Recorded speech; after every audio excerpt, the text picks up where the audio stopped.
Welcome to my channel set tax. Set tax சேனலுக்கு உங்களை அன்புடன் வரவேற்கிறேன். இன்றைய வீடியோ வந்து சண்டே விளாக் தான். ரொம்ப நாளைக்கு அப்புறம் சண்டே விளாக் போடுறேன். ரொம்ப நாள் ஆகிடுச்சு சண்டே விளாகே எடுக்க முடியறதில்ல. ஸோ அதனால் இன்றைக்கி கொஞ்சம் லீவில் இருக்கிறதுனால உங்களுக்கு சண்டே விளாக் எடுத்து வீடியோ போட்டிருக்கேன். ஓரளவுக்கு கவர் பண்ண முடிஞ்சு. இந்த வீடியோவில் வந்து பார்த்திங்கன்னா சண்டே விளாக் ப்ளஸ் உங்களுக்கு ஒரு நியூ மணி சேவிங் டிப்ஸ், அதாவது 200 டேஸில் வந்து எப்படி வந்து 10,000 ரூபாய் சேமிக்கலாம். இப்போ டெய்லி சேலரி வாங்குறவங்க, சிறு சேமிப்பு பண்ணணும்னு நினைக்கிறவங்களுக்கு இது செம்ம யூஸ்ஃபுல்லாக இருக்கும். வாங்க இப்போ நம்ம வீடியோக்குள்ளே போகலாம். எல்லாமே நம்ம டீட்டெயிலாக வீடியோவில் பார்க்கலாம். சண்டே மார்னிங் எந்திரிச்சு வாக்கிங் போயிட்டு வர வழியிலே பால் வாங்கிட்டு வந்துட்டேன். ஸோ வந்தோடனே ஃப்ரிட்ஜில் வச்சாச்சு.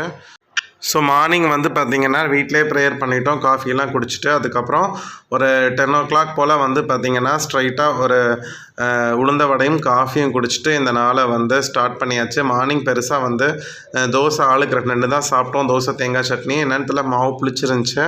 ஸோ அதனால் கொஞ்சம் லிமிட்டாக சாப்பிட்டுட்டு ஒரு 11 மணி போல் சண்டேனாலே வடை காஃபி குடிக்கணும். நம்மளை விளாக்கு முன்னாடி பார்த்துருக்கவங்களுக்கு தெரியும், கண்டிப்பாக நாங்கள் சர்ச் போயிட்டு வரப்போ வடை வாங்கிட்டு வருவோம்னு சொல்லிவிட்டு ஸோ அந்த உளுந்த வடையும் காஃபியும் குடிச்சிட்டு ஆக்சுவலாக பார்க்க போனால் நான் வந்து வடை சாப்பிட்ற மூடில் வந்து வீடியோவே எடுக்கல. அதான் ஜஸ்ட் ஒரு பிக்சர் தான் எடுக்க முடிஞ்சு. இப்படி தான் வந்து மார்னிங் போச்சு. இந்த வெயில் காலத்தில் மாவு புளிக்கிறதுனால சீக்கிரம் புளிச்சிருதா, அதனால் சாப்பிடவே பிடிக்க மாட்டேங்குது. அது லஞ்சாக இருக்கட்டும், ரொம்ப தண்ணி தான் வந்து குடிக்கிற மாதிரியே இருக்குது. தண்ணியே ரொம்ப இனஃபாக இருக்குது வயிற்றுக்கு. எல்லாம் முடிச்சுட்டு அவங்க சமைக்கிற வேலைக்கு போயிட்டாங்க. நான் வந்து பார்த்திங்கன்னா காலேஜில் மாடல் எக்ஸாம்லாம் நடந்து முடிஞ்சிச்சு. ஸோ அந்த பேப்பர்லாம் கரெக்ஷன் பண்ணி கொடுக்கணும். நான் ஏற்கனவே நடந்த எல்லா எக்ஸாமுக்கும் பேப்பர் கரெக்ட் பண்ணி கொடுத்துட்டேன்.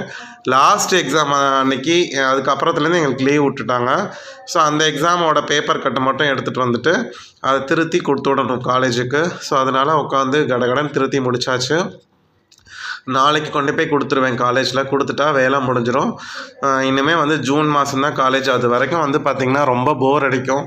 ஒரு வாரத்துக்கு மேலே லீவ் நல்லா இருக்க மாட்டேங்குது. ஒரு வாரத்துக்கு தான். ஆனால் வேலை நிறையா இருக்குது. லீவில் செய்ய வேண்டிய வேலைகள்னு நிறையா இருக்குது. அதெல்லாம் செய்யணும். இப்போ காலேஜ் ஒர்க்கு முடித்து அது தனியாக வச்சாச்சு. இதுக்கப்புறம் இனிமேல் நம்ம ஃபுல்லாக உட்காந்து வீட்டு வேலைகள் என்னென்ன இருக்குது அது எல்லாமே பார்க்கணும். அதுக்கப்புறம் வந்து பார்த்திங்கன்னா மிஷினில் என்னோடய துணியெல்லாம் போட்டுட்டு அயர்ன் பண்ணி வாங்கிட்டு வந்து அதெல்லாமே அடுக்கி வச்சுட்டேன். கண்டினியூஸாக காலேஜுக்கு வந்து த்ரூ அவுட் த இயர் வந்து பார்த்திங்கன்னா ஒரு 5 செட்டு 6 செட் ட்ரெஸ்ஸை தான் மாற்றி போட்டுட்ருந்தேன். ஸோ அதெல்லாமே வந்து பார்த்திங்கன்னா ரொம்ப நஞ்சு போச்சு. ஸோ நல்லா இருக்கிற ஷர்ட் மட்டும் எடுத்து துவைச்சி அதை அயர்ன் பண்ணி வச்சுட்டேன். மிச்சம் இருக்கிற ஷர்ட்லாம் வந்து டீக்ளட்டர் பண்ணி வெளியேற்றிடணும். அயர்ன் பண்ணி வச்சிட்டோம் அப்படின்னா கொஞ்சம் அடுத்து இனிமேல் நம்ம டெய்லி காலேஜ் போகாதனால ரொம்ப ரேராக தான் எடுக்கிற மாதிரி இருக்கும். எப்போயாவது வெளியில் போகிற மாதிரி இருந்துச்சுன்னா மட்டும்தான் ஷர்ட்ஸ் எடுக்கிற மாதிரி இருக்கும். ஸோ அதனால் இந்த வேலையை முடிச்சாச்சு. அதுக்கப்புறம் அன்றைக்கே நீங்கள் பார்த்தீங்க என்னோடய பேக்கை வந்து நான் க்ளீன் பண்ணிட்டு இருந்தேன். ஸோ அதையுமே துவைச்சி வெயிலில் காய வச்சாச்சு. அடிக்கிற வெயிலில் பார்த்திங்கன்னா 10 நிமிஷத்தில் பேகெல்லாம் காஞ்சிருச்சு. மோஸ்ட்லி வந்து நான் ஒரு 1 மந்த்துக்கு ஒன்ஸ் வந்து பேக்கை க்ளீன் பண்ணிடுவேன், வாஷ் பண்ணிடுவேன். வாரம் வாஷ் பண்ண மாட்டேன், 1 மந்த் ஒன்ஸ். ஏன்னா நான் மோஸ்ட்லி ப்ராப்பராக க்ளீனாக தான் வச்சுருப்பேன். லஞ்சுக்கெல்லாமே தனி பேக் வச்சு கவர் வச்சு தான் இந்த பேக்கில் வைப்பேன். ஸோ இந்த வேலையும் முடிஞ்சிருச்சு. இன்றைக்கி எங்கள் வீட்டில் லஞ்சு பார்த்திங்கன்னா ஒயிட் ரைஸ் வச்சுட்டாங்க. அப்புறம் வந்து பார்த்திங்கன்னா ட்ரை சிக்கன். இது எங்கள் அம்மாவோட ஸ்பெஷல். இந்த சிக்கனில் ஒன்றுமே இருக்காது, ஜஸ்ட்டு மிளகாத்தூள், மஞ்சத்தூள், உப்பு, இஞ்சி பூண்டு பேஸ்ட்டு 3 போட்டு சிக்கனை நல்லா மேரினேட் பண்ணி அதை அப்படியே எண்ணெய் ஊற்றி கருவேப்பிலை சோம்பு போட்டு தாளித்து இந்த சிக்கனை போட்டு அப்படியே நல்லா ட்ரை ஆகிற வரைக்கும் ரோஸ்ட் பண்ணுவாங்க. ஸோ இன்றைக்கி இதுதான் எங்கள் வீட்டில் ஸ்பெஷல் ட்ரை சிக்கன். அப்புறம் குக்கர்லேயே முருங்கைக்காய் சாம்பார் வச்சுட்டாங்க. ஸோ இதுதான் இன்றைக்கி சிம்பிள் லஞ்சு. நேற்று ஃபிஷ் எடுக்கிறப்ப ஏன் இன்றைக்கி என்வி எடுப்பீங்கன்னு நிறைய பேர் நினைப்பீங்க. ஆக்சுவலாக ஃபிஷ்ஷு வந்து நானும் ஒய்ஃப் மட்டும்தான் சாப்பிட்டோம், பசங்க சாப்பிடவே இல்லை. ஸோ அவங்களுக்கு ஏதாவது வேணுமே அப்படிங்கிறதுக்காக தான் வந்து இன்றைக்கி வேறு வழி இல்லாமல் சிக்கன் எடுத்தோம். அவங்களும் சாப்பிடணும் இல்லையா. இது சுத்தமாக ஃபிஷ்ஷை தொடவே இல்லை. அவங்க ரசம் உருளைக்கிழங்கு தான் சாப்பிட்டாங்க. ஸோ அதனால் அவங்களுக்காக இன்றைக்கி சாம்பார், சிக்கன். அதுக்கப்புறம் இதை வந்து பார்த்திங்கன்னா இந்த சிக்கன் சட்டி இருக்கும் இல்லையா, செஞ்ச சட்டி, அதில் ரைஸ் போட்டு அது ஒரு பங்கு. அது எத்தனை பேருக்கு பிடிக்கும்னு கமெண்ட் பண்ணுங்கள். எனக்கு ரொம்ப பிடிக்கும் சட்டி சாதம் அப்படின்னு சொல்லிட்டு சாப்பிடுவோம். இன்றைக்கி வந்து பார்த்திங்கன்னா சாப்பிட்டுட்டே ரொம்ப நாளைக்கு அப்புறம் உட்காந்து ஃப்ரீயாக டிவி பார்த்தேன். இந்த அது இது எதுன்னு சொல்லி அந்த ப்ரோக்ராம் விஜய் டிவியில் போடுவாங்க. அது இன்றைக்கி ஆரம்பிச்சிருந்தாங்க. இன்றைக்கி தான் பார்த்தேன். அதை பார்த்துட்டே தான் சாப்பிட்டுட்டு இருந்தேன். அப்புறம் ஒரு 2 புது கோல்டு காயின் கையில் கிடச்சிச்சு. ஸோ இப்போ நம்ம புதுசாக சேர்த்துட்ருக்கோம் இல்லையா, அந்த கோல்டு காயினாக ஒரு பாட்டில். ஸோ அதில் கொண்டு போய் இப்போ நான் போட்டுட்டேன். அது வந்து பார்த்திங்கன்னா எப்போவுமே கிடைக்காது, ரொம்ப ரேராக தான் கிடைக்கும். எப்போல்லாம் கிடைக்குதோ அதை வந்து இந்த பாட்டில் இந்த மாதிரி ஒரு ஜாரில் போட்டு வைங்க. நான் இந்த ஜாரில் தான் போட்டு வைப்பேன். ஃபுல் அண்ட் ஃபுல் புது காயின் மட்டும்தான் இருக்கும், வேறு எதுவுமே இருக்காது. பார்ப்போம் எவ்வளோ நாளில் இந்த பாட்டில் ரொம்புது அப்படின்னு சொல்லிட்டு. இது பாட்டில் இருக்கிறதுனால பசங்க எடுத்து விளாடுன்னு உடச்சிருவாங்க. ஸோ அதனால் மேல் ஷெல்ஃபில் சேஃபாக வச்சுட்டேன். இல்லை அப்படின்னா இந்த பாட்டில் நேரம் உடஞ்சிருக்கும். அடுத்து இன்றைக்கான என்னென்ன செலவு பண்ணேன் அப்படிங்கிறதெல்லாமே எழுதிட்டேன். ஸோ இன்றைக்கி எனக்கு தெரிஞ்ச ஒரே செலவு தான் சிக்கன் மட்டும் வாங்கினது. அதை மட்டும் எழுதிட்டு கணக்கை முடிச்சிடணும். எப்போதுமே எப்பப்பெல்லாம் நினப்போதோ ஃப்ரீ டைம் இருக்கிறப்பவே இந்த நோட்டில் வந்து செலவு கணக்கு எழுதிடணும்.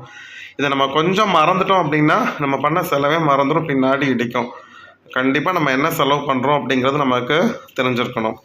அதுக்கப்புறம் வந்து பார்த்திங்கன்னா இன்றைக்கி அந்த பழைய துணியெல்லாம் வந்து தைக்க கொடுக்கறதுக்காக போயிருந்தேன். வீட்டுக்கு போடுறதோட ட்ரெஸ் எல்லாம் அதை தைக்க கொடுத்துட்டு வரப்பள்ளியில் பார்த்திங்கன்னா இந்த முறுக்கு பாக்கெட் ஒரு பேக்கரியில் இருந்துச்சு. செம்ம ஃப்ரெஷ்ஷாக போட்டுட்டு இருந்தாங்க. ஏற்கனவே நான் ஒரு டைம் வாங்கியிருந்தேன், நல்லா இருந்துச்சு டேஸ்ட்டு. ஸோ அதனால தான் வந்து இன்றைக்கி வாங்கிட்டு வந்தேன். ஸோ இது இன்றைக்கும் நாளைக்கும் வச்சுக்கலாம். ஸோ இதோட இந்த vlog முடிஞ்சிருச்சு. இப்போ நம்ம அடுத்த வந்து நம்ம ஒரு மணி சேவிங் டிப் பார்த்துருவோம். 200 டேஸில் 200 நாளில் 10,000 ரூபாய் எப்படி சேமிக்கலாம் அப்படிங்கிறது தான் இந்த மணி சேவிங் டிப்பாக நான் மணி சேவிங் ஐடியாவாக சொல்ல போகிறேன். இது வந்து பார்த்திங்கன்னா டெய்லி வேலைக்கு போவாங்க இல்லையா, தின சம்பளத்துக்கு வேலைக்கு போவாங்க இல்லையா, ஒரு நாளைக்கு 400 ரூபாய் 500 சம்பளம், அவங்களுக்கு வந்து இது ரொம்ப ஈஸியாக இருக்கும் சேர்க்குறதுக்கு. மாத சம்பளம் வாங்குறவங்களும் நீங்கள் பிளான் பண்ணி சேர்க்கலாம். இதுக்கு ஒரு சார்ட் கொடுத்துருக்கேன்.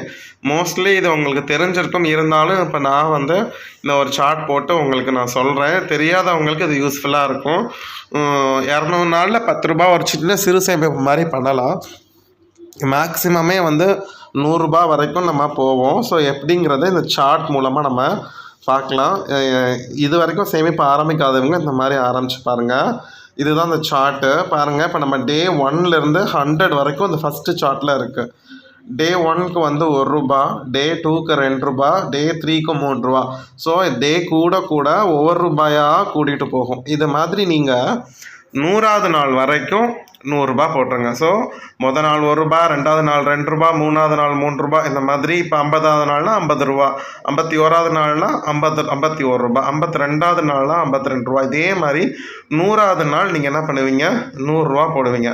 மேக்ஸிமம் ஒரு நாளைக்கு 100 ரூபா போடுறது வந்து பெரிய விஷயமாகவே இருக்காது. இப்போ பார்த்தீங்கன்னா 80 ரூபாலேருந்து ஆரம்பிச்சிங்கன்னா டெய்லி சம்பளம் வாங்குறவங்க ஒவ்வொரு நாளும் 500 ரூபா சம்பளம் வாங்குறவங்களுக்கு மேக்ஸிமமே 100 ரூபா தான் ஒரு நாளைக்கு போடுற மாதிரி இருக்குது.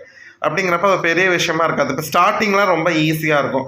1 ரூபாலேருந்து 50 ரூபா வரைக்கும் போடுறது ரொம்ப ஈஸியாக இருக்கும். அதுக்கப்புறம் வந்து பார்த்திங்கன்னா 51 ரூபா, 52 ரூபா, 53 ரூபா போடுறது வந்து ஓரளவுக்கு இப்போ 10,000 ரூபா சம்பளத்துக்கு மேலே வாங்குறவங்களுக்கு இது ரொம்ப ஈஸியாக இருக்கும். அது மாதிரி இப்போ 100 ரூபா வரைக்கும் மேக்ஸிமம் போட்டலாம். இப்போ இந்த மாதிரி 100 நாளைக்கு நீங்கள் இந்த மெத்தடில் சேமிச்சிங்க அப்படின்னா உங்களுக்கு கிட்டத்தட்ட 5,050 ரூபா வந்து சேமிக்க முடியும். சரியா? இப்போ டே 1லேருந்து டே 100 வரைக்கும் நீங்கள் இந்த சார்ட் படி நீங்கள் சேமிச்சிட்டிங்க அப்படின்னா 5,050 ரூபா. இது வந்து 100 நாளைக்கு. இப்போ 2வது 100 நாள், அதாவது 101வது நாள்லேருந்து 200வது நாள் தான் மாறுபடுமே ஒழிய எகெயின் அமௌண்ட் வந்து மறுபடியும் 1 ரூபாலேருந்து ஆரம்பிக்கும். இப்போ 101வது நாள் 1 ரூபா, 102வது நாள் 2 ரூபா, 103வது நாள் 3 ரூபா. ஸோ 100 நாள் சேர்த்ததுக்கப்புறம் மறுபடியும் கொஞ்சம் ஈஸியாகிடும்.